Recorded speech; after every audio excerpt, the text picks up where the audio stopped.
Gayathri's HobbyLobby. நாம இன்னைக்கு வந்துட்டு மட்டன் குழம்பு எப்படி செய்யலாம்னு தான் பார்க்க போறோம்.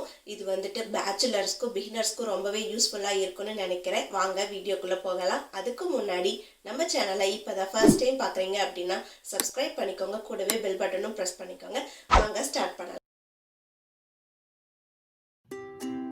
இன்னைக்கு நம்ம வந்து குக்கரில் தான் மட்டன் குழம்பு வந்து வைக்க போகிறோம். 2 டேபிள் ஸ்பூன் வந்து ஆயில் தான் வந்து ஆட் பண்ணிக்கிறேன். கம்மியாகவே ஆட் பண்ணிக்கலாம், ஏன்னா மட்டன்லேருந்தே வந்து எண்ணெய் விடும். அடுத்ததாக சோம்பு வந்துட்டு ஒரு 1/2 டேபிள் ஸ்பூன் வந்து ஆட் பண்ணிக்கிறேன். இது பொரியட்டும். பொரிஞ்ச உடனேயே அதில் வந்துட்டு வெங்காயம், பெரிய வெங்காயம் வந்து ஒரு வெங்காயம் ஃபுல்லாக கட் பண்ணி வச்சுருக்கேன். அதை வந்துட்டு ஆட் பண்ணிக்கலாம். நீங்கள் சின்ன வெங்காயம் இருந்தது அப்படின்னா அது கூட ஆட் பண்ணிக்கலாம். இப்போ வெங்காயம் வந்துட்டு நல்லா வணக்கிக்கலாம். இது வணங்குறதுக்கு வந்து கொஞ்சமா நம்ம வந்து உப்பு ஆட் பண்ணணும், அப்படின்னா கொஞ்சம் சீக்கிரமா வதக்கிடும். அதனால லைட்டா வெங்காயம் வதங்குற அளவுக்கு உப்பு வந்து ஆட் பண்ணிக்க போறேன்.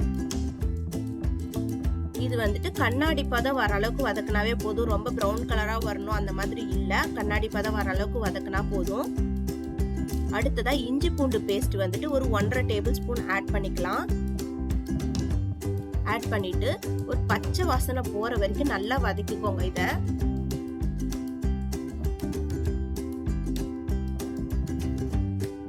இதை வதங்கினதும் இதுல தக்காளி வந்துட்டு ஆட் பண்ணிடலாம். ஒரு மீடியம் சைஸ் தக்காளி வந்து நான் வந்து யூஸ் பண்ணியிருக்கேன் இன்னைக்கு. கருவேப்பிலை இருந்துச்சு அப்படின்னா அதுவும் கொஞ்சம் ஆட் பண்ணிக்கோங்க. என்கிட்ட கருவேப்பிலை வந்துட்டு இல்லை. இது வந்து லைட்டா கிளறி விட்டுட்டு மசாலா ஆட் பண்ண ஆரம்பிச்சிடலாம். அந்த டைம்லேயே தக்காளி வந்துட்டு வதங்கிடும் நமக்கு. டேஸ்ட்டுக்காக உப்பு வந்துட்டு 1 ஸ்பூன் வந்துட்டு எடுத்திருக்கேன். மஞ்சள் தூள் வந்துட்டு ஒரு 1/4 டேபிள் ஸ்பூன் வந்து எடுத்திருக்கேன். கரம் மசாலா தூள் 1/2 டேபிள் ஸ்பூன் எடுத்திருக்கேன். நீங்க இதுக்கு பதிலாக பட்டை கிராம்பு கூட யூஸ் பண்ணிக்கலாம். மிளகாய் தூள் வந்துட்டு 1/2 டேபிள் ஸ்பூன் எடுத்திருக்கேன். காரத்துக்கு ஏற்ற மாதிரி ஆட் பண்ணிக்கோங்க. மல்லித்தூள் வந்துட்டு 2 டேபிள் ஸ்பூன் தான் வந்து ஆட் பண்ணியிருக்கேன். அடுத்ததா மட்டன் மசாலா, சக்தி மட்டன் மசாலா தான் நான் இன்னைக்கு வந்து யூஸ் பண்ணியிருக்கேன். இது வந்து 4 டேபிள் ஸ்பூன் எடுத்திருக்கேன். நீங்கள் இதுக்கு பதில் ஆச்சி அந்த மாதிரி எது வேணாலும் யூஸ் பண்ணிக்கலாம். கறி மசால், மட்டன் மசாலா எது உங்களுக்கு கிடைக்குதோ அது வந்துட்டு யூஸ் பண்ணிக்கலாம். இதையும் மசாலாலாம் ஆட் பண்ணதுக்கப்புறம் நல்லா கொஞ்சம் நேரம் கிளறி விட்டுக்கோங்க. அந்த எண்ணெயிலேயே கொஞ்சம் நேரம் வதங்குச்சு அப்படின்னா அந்த மசாலாவோட பச்சை வாசனையும் போய் கொஞ்சம் ஃப்ளேவர் வந்து நல்லா கிடைக்கும். கிளறி விட்டுட்டு மட்டன் வந்துட்டு ஆட் பண்ணிக்கலாம். ஒரு 400 கிராம் மட்டன் வந்துட்டு நல்லா வாஷ் பண்ணி எடுத்து வச்சிருக்கேன்.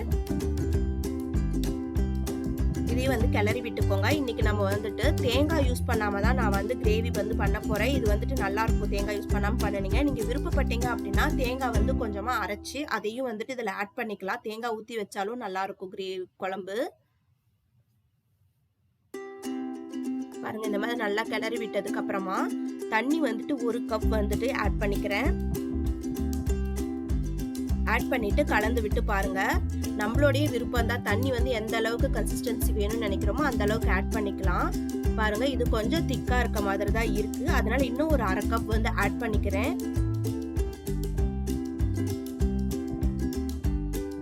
ஆட் பண்ணிட்டு நல்லா கலந்து விட்டுக்கலாம். கலந்து விட்டுட்டு உப்பு காரம் மட்டும் கரெக்டா இருக்கா அப்படின்னு சொல்லி செக் பண்ணிக்கோங்க. திக்னஸ் பாத்தீங்க அப்படின்னா இந்த அளவுக்கு இருக்கு. இது வந்து கரெக்டா இருக்கும். பாருங்க, இந்த மாதிரி இருக்கு. இப்ப செக் பண்ணிக்கலாம் டேஸ்ட் மட்டும் எப்படி இருக்குன்னு. உப்பு மட்டும் கொஞ்சம் கம்மியா இருக்கு. காரம் வந்து எனக்கு கரெக்டா இருக்கு. அதனால இன்னும் ஒரு 1/2 ஸ்பூன் வந்துட்டு உப்பு மட்டும் ஆட் பண்ணிக்கிறேன். ஆட் பண்ணி கலந்து விட்டுட்டு மூடி போட்டு மூடி வச்சிடலாம். இது வந்து மூடி போட்டுட்டு ஒரு 7 விசிலுக்கு வந்து அப்படியே இருக்கட்டும். மட்டனோட சாஃப்ட்னஸ் பொறுத்து தான். மட்டன் வந்து இது வந்து சாஃப்டா இருக்கறனால நான் வந்து 7 விசில் வச்சுக்கிறேன். நீங்க வந்து கொஞ்சம் ஹார்டா இருக்கு அப்படின்னு நினைச்சீங்கன்னா ஒரு 9 விசில் வரைக்குமே வச்சுக்கலாம் தாராளமா.